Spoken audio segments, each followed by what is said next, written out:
A Rádio USP apresenta Programa Universidade 93,7. Bom dia, ouvintes! Começa agora mais um programa Universidade 93,7. Eu sou a Jéssica Bernardo. E eu sou o Igor Trus. Na última semana, você ouviu os nossos convidados Vitor Ribeiro e Guilherme Machado debatendo a contratação de jornalistas como pessoa jurídica. E hoje você confere a segunda parte dessa discussão. Este é o segundo programa de uma série de 3, e o arquivo do primeiro você pode encontrar no site www.eca.usp.br/radiojornalismo. Vamos saber um pouco mais sobre os nossos convidados com a repórter Jéssica Solé. Vitor Ribeiro é jornalista formado pela PUC de São Paulo. Atuou em grandes veículos como Gazeta Mercantil, Folha da Tarde, Diário Popular, Jornal Valor Econômico, Revista Isto É, Rádios Eldorado, Bandeirantes e Educativa FM, onde exerceu desde a função de repórter até a de diretor de jornalismo. É secretário jurídico e de assistência do Sindicato dos Jornalistas Profissionais no Estado de São Paulo e recentemente foi eleito pelos colegas para a diretoria da FENAGE, Federação Nacional dos Jornalistas. Guilherme Machado é jornalista formado pela Universidade Metodista de São Paulo. Iniciou sua carreira como estagiário na Globo e na Record.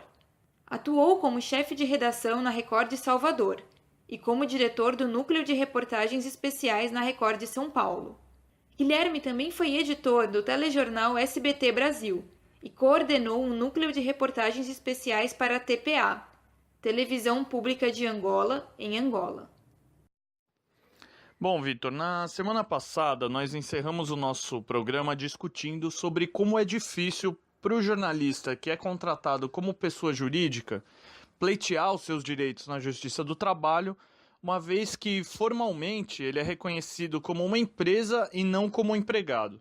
Para iniciar o nosso debate hoje, eu gostaria que você começasse falando um pouco mais sobre a atuação do Sindicato dos Jornalistas no combate a essa fraude. Então, o combate que nós temos feito a essa prática, que é nefasta, né? Bastante nefasta, ele se dá de duas formas. Se dá de uma forma individual, quando o jornalista procura o sindicato, se queixando de ter trabalhado, ter feito horas extras não recebidas, né? não ter recebido o seu descanso semanal e todos os outros direitos trabalhistas. Aí nós, no nosso departamento jurídico, movemos uma ação individual, cobrando os direitos daquele trabalhador, né? Então, ele vai fazer as provas, comprovando que ele não era uma empresa, que na verdade era uma fraude, que ele trabalhava com jornada excessiva, não recebia adequadamente e teve todos os seus direitos lesados. Ok, isso é um ponto. Ele é individual.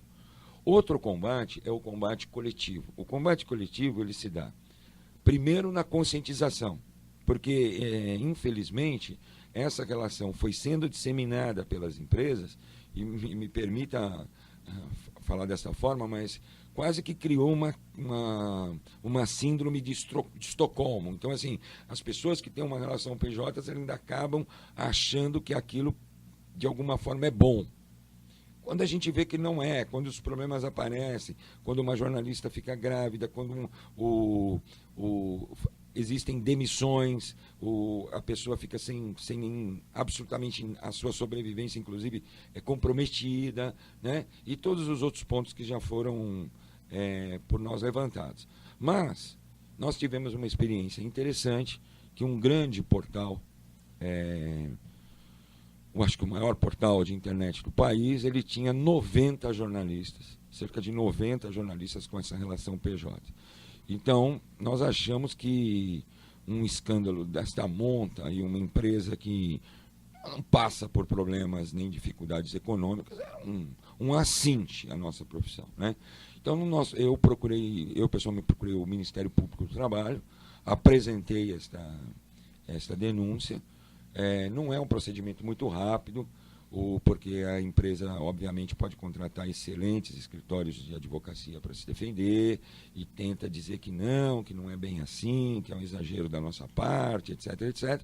Mas, para a alegria de todos nós, eles foram obrigados a contratar os cerca de 90 colegas que estavam lá com essa relação precarizada, né, dessa forma. Então, assim, existe um combate que é só o próprio jornalista que tem essa relação que pode decidir, certo? Eu vou entrar com uma ação.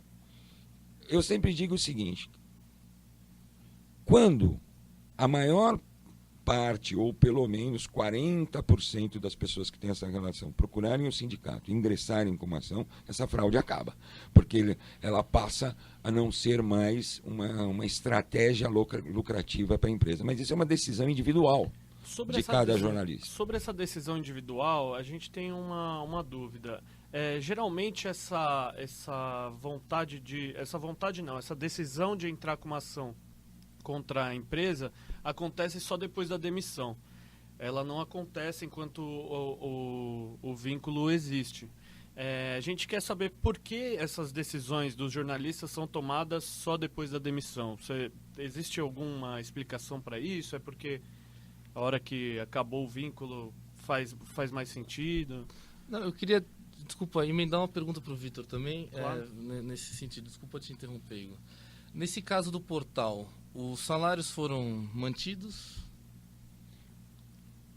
Olha, nesse caso aconteceu o seguinte: os salários foram mantidos porque houve um trabalho muito sério do Ministério Público do Trabalho, que precisa ser reconhecido, que faz um combate sistemático às fraudes. Lógico, com todas as suas limitações, porque muitas vezes falta pessoal, faltam condições, a gente sabe como são essas coisas. Mas, efetivamente, todas as questões que nós temos encaminhadas ao Ministério Público do Trabalho, a gente tem tido a acolhida, porque é notório e público, né, que essa questão é uma realidade inconteste na nossa profissão, né? As empresas vieram lançando mão dessa estratégia, isso foi criando um volume muito grande,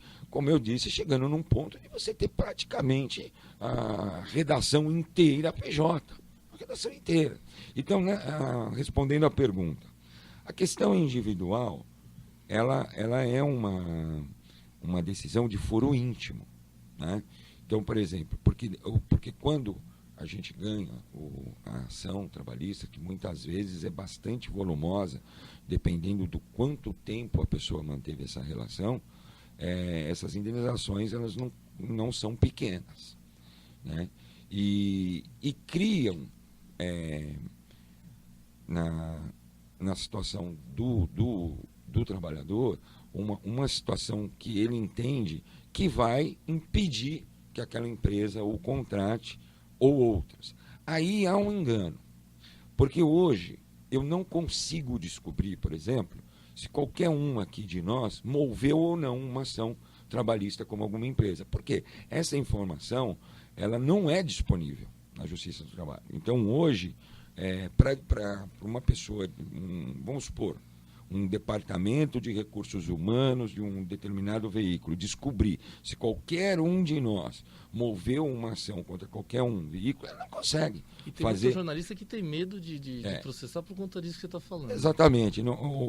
As pessoas não conseguem mais, mas as pessoas ainda acham que é assim: olha, se eu mover uma ação contra o meu ex-empregador, todo mundo vai saber, isso vai me fechar as portas do mercado, eu nunca mais arrumarei trabalho em lugar algum. O que não é verdade. Nós temos aí vários colegas que fizeram isso e que estão empregados, inclusive até em situações bastante importantes nos veículos, e nunca deixaram de defender seus interesses. Eu acho que aí entra muito peso do fato de as pessoas saberem, os outros colegas saberem que entrou com uma ação contra uma empresa de jornalismo, né?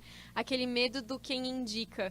Ah, não, eu já sei que aquele lá É uma falta também de cumplicidade dentro da própria profissão, né? De acreditar que o seu colega também vai ter respeito pela sua ação, porque a sua situação é delicada e que você merece ter entrado com essa ação e vencer essa ação, né? Inclusive, eu sinto que existe também um medo do próprio parceiro de profissão, né? De que esse parceiro pode ser aquele que vai falar, não, ele entrou com uma ação, então, se eu fosse você, eu tomaria cuidado na hora de contratá-lo, né? Para outra empresa, é isso.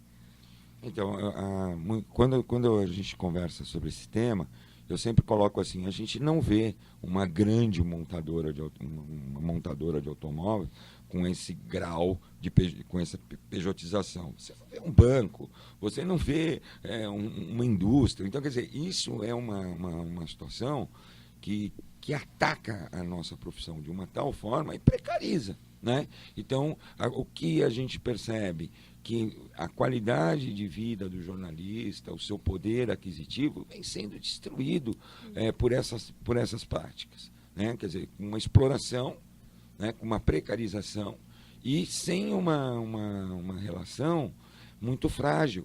Porque, por exemplo, se você não tem a menor proteção da legislação trabalhista, bom, você pode simplesmente chegar para trabalhar grávida, doente, com algum problema, e a pessoa fala para você, olha, faz o seguinte, a partir de amanhã as nossas empresas não têm mais nenhuma relação, ok? E como faz? Sabe uma dúvida? Pode falar. Mas, Vitor, eu acho que a gente, como categoria, devia também trabalhar em outra frente. Porque, falando como profissional e tentando pensar da forma coletiva, né?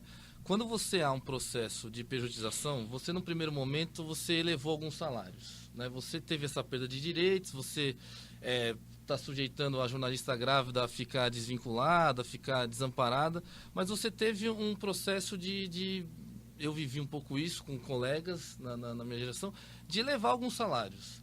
E aí, quando você começa a voltar, alguns salários voltam a ser achatados. Então, eu acho que a gente tem que, não defendendo o modelo de pejotização, mas eu acho que a gente tem que ter uma outra luta também, ao mesmo tempo, de eu conseguir garantir os direitos, mas agora a gente precisa resolver os salários. Eu não quero mudar muito de assunto, mas a gente está numa luta ainda com os patrões, né, para conseguir o reajuste da inflação, né? E o patrão, principalmente da empresa de comunicação, como o Vitor falou, ele não quer abrir mão do lucro. Ele tem a desoneração e ele não quer abrir mão do lucro. Então, acho que ao mesmo tempo que a gente tem que lutar contra a despejotização, a gente tem que travar um processo também de valorizar não só com direitos, mas valorizar com salário, né? Você tem jornalista, né, em redação ganhando R$ 2.500, né? Um monte de gente ganhando isso, né? Então, assim, sem querer desmerecer quem ganha esse valor, mas é um valor que é um pouco complicado para a categoria, né?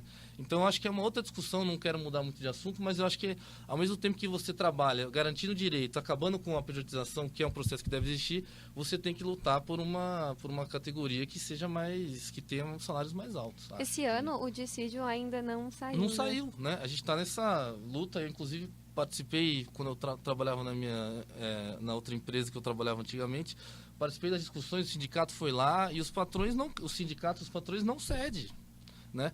Eu lembro que eles ofereceram lá pro Vale Refeição, dava para comprar uma bala por dia, era alguma coisa assim, né? O aumento que eles ofereceram pro Vale Refeição, né? Então eu acho que é uma discussão que pode entrar em paralelo também, assim, fortalecer a luta por salário também, né? E sabe uma outra questão que eu ia emendar aqui na do Guilherme? A gente fala bastante sobre pejotização dentro de empresas grandes, né? Das grandes redações. Eu queria perguntar se chega para vocês muito caso daquelas empresas chamadas de alternativas, né? Daqueles modelos de empresas menores e que os blogs, os sites, que hoje já têm crescido muito, claro que não se compara a uma grande redação da grande mídia, mas que tem crescido. E a gente sabe que dentro desses casos também tem pejotização, né? Eu queria saber como que chegam esses casos para vocês também. Eu acho que, antes de responder, eu queria destacar a importância desse debate que a gente está tendo, dessa conversa, e falar de um outro ponto, que eu acho bastante importante para a comunicação. Eu acho que esse debate só está se dando porque nós estamos numa rádio pública. Eu acho que dificilmente a gente conseguiria fazer esse debate num outro veículo, porque o Guilherme colocou muito bem, existe quase uma crueldade, né, dos empresários de comunicação para com os jornalistas, né? Então, você vê, eu tenho convicção de que pejotizar não é o caminho. Esse não é o caminho, até porque as empresas estão desoneradas. Então, nós vemos aí grandes redes de TV que aumentaram o seu lucro absurdamente, fazendo uma guerra com os jornalistas para sequer repor a inflação. O sindicato teve que recorrer à justiça, abrir um dissídio, e mesmo assim eles continuam irredutíveis, né? Então, quer dizer assim, é um procedimento difícil de entender, porque eu entendo que se uma empresa recebe um incentivo fiscal, um dinheiro que podia estar indo para a escola, podia estar indo para a saúde, podia estar indo para muita coisa, ela está indo para os cofres dessas empresas, né? Porque eles estão deixando de contribuir, por exemplo, com o INSS. O mínimo seria que não cometessem fraudes. O mínimo. Isso é o mínimo. Não pode ter fraude. Uma empresa que é beneficiada, ela não pode cometer fraude. Infelizmente, isso acontece, todos sabemos. Outro ponto, essa questão salarial.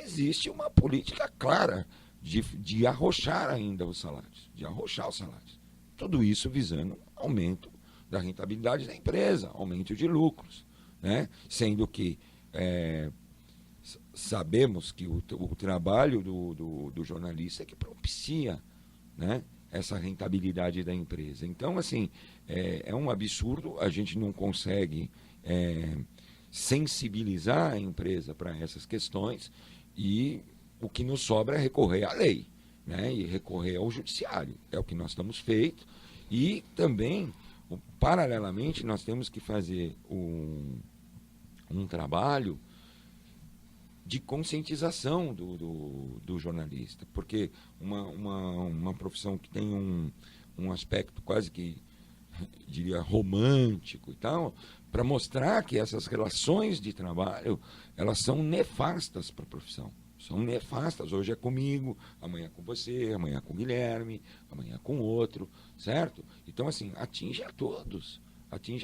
Então, eu acho que, voltando àquela questão anterior, eu acho que um jornalista que deixa a empresa, porque se ele mover a ação enquanto estiver com a relação de trabalho, muito provavelmente ele vai ter a relação das empresas, né, finalizada, e eu acho que ele deveria de ser uma pessoa que os outros colegas deveriam de ver com admiração, né, não com outro olhar, porque eu acho que a pessoa está defendendo um interesse coletivo. A partir do momento que tudo isso passar a ser muito caro para as empresas, né, esses processos, uma parcela importante dessas pessoas que tiveram relação PJ acionarem as empresas, eles vão repensar que isso é uma prática, inclusive, não ética e louvável, né? E eles vão perceber que isso vai doer no bolso. Infelizmente, é assim que funciona, né? Enquanto as pessoas cometem infrações, cometem crimes e não são punidas, elas continuam na prática, né? A partir do momento que isso começa a privá-las de liberdade, serem multadas e tal, as pessoas começam a serem obrigadas a entrar na linha, né? Então, o sindicato faz um pouco esse papel, né, de tentar colocar o pessoal na linha com os instrumentos que temos, né, que não são, que são limitados de toda a ordem, né, que são limitados. E se as empresas conseguem ainda semear na nossa categoria que, olha, pensa bem, essa relação de PJ é bacana, você vai pagar menos imposto, empresa também, eu posso te dar um salário melhor se você aceitar CPJ e tal. Essa sedução toda, se a gente vai por esse caminho, bom, nós estamos fritos. Brigar por melhores salários, isso é uma constante, uma obrigação que todos os sindicatos fazem. Só que nós temos que brigar, além disso, com esses outros fatores, que são fatores que converso com outros sindicalistas de outras categorias, esse negócio para eles é uma coisa de outro planeta, né? Essa quantidade absurda de PJs que nós temos não tem paralelo. não tem paralelo. É uma coisa que extrapolou a normalidade. Porque como começou isso? Começou assim, os grandes salários eram pejotizados. Então, olha, você vai ser o editor-chefe aqui, você vai ter um salário bastante alto, se a gente te contratar como seletista, isso vai ter um custo muito elevado para a empresa e tal. Começou por aí. Hoje, Guilherme, infelizmente, colegas que ganham até abaixo do piso, porque isso é um outro problema, se você for seletista, você não pode pagar abaixo do piso da categoria. Se é PJ, você pode. Você pode oferecer R$100 para uma empresa. Como que você contratou R$100 uma empresa para fazer tudo isso? A empresa é ótima, por isso que eu a contratei. Porque é uma relação de empresa com empresa. Então, nem o piso salarial da nossa categoria é respeitado, precisa ser respeitado numa relação dessa. Com relação às pequenas empresas, bom, nós temos milhares no estado de São Paulo, né? Nós temos milhares. Então, o que a gente percebe? Que também nessas empresas, essa cultura existe. Essa cultura existe. Então, esse problema, ele não ocorre só em grandes redações. Um jornalista outro dia me procurou e contou para mim que o salário dele foi reduzido pela metade. Ele tinha uma relação PJ, ele falou, a empresa começou a enfrentar problemas, né? Começou a ter problemas, me chamaram e falaram assim, olha, a partir de agora o seu salário vai ter que ser reduzido pela metade porque o nosso faturamento caiu. Quer dizer, gente, é tanta negatividade para a pessoa que está nessa relação de PJ que eu sinceramente não consigo ver ponto positivo nisso, não consigo. Eu acho que a cultura da pejotização, ela realmente cresceu muito, né? Primeiro você falava assim, eu sei que o repórter especial ganha por PJ porque ele é o repórter especial. E aí havia até uma possível justificativa, no sentido de que o salário dele seria muito grande. E agora, mesmo os pequenos, né, desde as pequenas empresas até as grandes, têm esse trabalho de trabalhar como um PJ, né? Essa cultura de trabalhar como PJ desde o começo, né? Muita gente já entra na carreira trabalhando como PJ, né? Começa como freela, estagiário, freela, e aí vira PJ assim que a empresa decide, não, gostei de você, vai ficar aqui comigo, mas fica aí como PJ. Não, eu acho que o resumo é que o empresário brasileiro, e principalmente de comunicação, ele não quer nunca abrir mão do lucro, né? Então ele vai reduzir o salário do jornalista pela metade, mas jamais vai aceitar reduzir o seu lucro em 10, 15, 5%. Acho que é o resumo. Eu acho que a luta da categoria tem que ser essa, né? A gente tem que pensar coletivamente, né? Eu falei aqui de alguns pontos positivos de CPJ, mas eu acho que a gente tem que pensar coletivamente. A categoria tem que pensar coletivamente. A gente está aqui do lado de um representante do sindicato e a nossa categoria é muito desmobilizada. Hoje, não existe a possibilidade de nenhuma redação de jornalismo fazer greve, né? Não existe, infelizmente, porque não há mobilização. Eu acho que um dia seria bem legal ver uma greve de jornalistas. Só uma coisa, Guilherme. Aliás, nós estamos num momento nós estamos tendo isso, greves, nós estamos num momento nós estamos das tendo grandes greve. empresas, né? Nós estamos tendo greve, sim, não só nós tivemos greve não só no interior. Na mas, Bahia tem amigos meus que também tiveram, mas assim, as grandes empresas... Mas eu digo no estado de São Paulo. Mas sabe onde você consegue mobilizar as pessoas? Quando não há o pagamento do salário ou do pagamento da relação PJ. Então, quando você que aí já é o limite do limite, né? Você extrapola. Então, quando nem esse valor combinado é pago, bom, aí realmente as pessoas vão, trabalhar de graça não tem como, né? E a própria chega. É isso. Existe uma falácia de que a gente noticia a greve de todas as categorias e a nossa categoria não entra em greve jamais, mesmo que a situação esteja extremamente precária, né? Mas a coisa está mudando um pouco, hein? Tomara. Obrigada a você, ouvinte, que nos acompanhou durante o debate. O arquivo desse programa já está disponível no site www.eca.usp.br/radiojornalismo. Esse programa contou com a coordenação da Juliana Fontoura, a produção do César Isolde e o roteiro final de Jéssica Bernardo, Jéssica Soller, Igor Truz, Juliana Fontoura e César Isolde. Na próxima semana, você confere o terceiro e último programa da série sobre o trabalho dos jornalistas nas redações. nós falaremos sobre outras dificuldades que os jornalistas enfrentam na profissão, como os problemas nos estágios e nas contratações de freela fixo. Até lá! A Rádio USP apresentou Programa Universidade 93,7.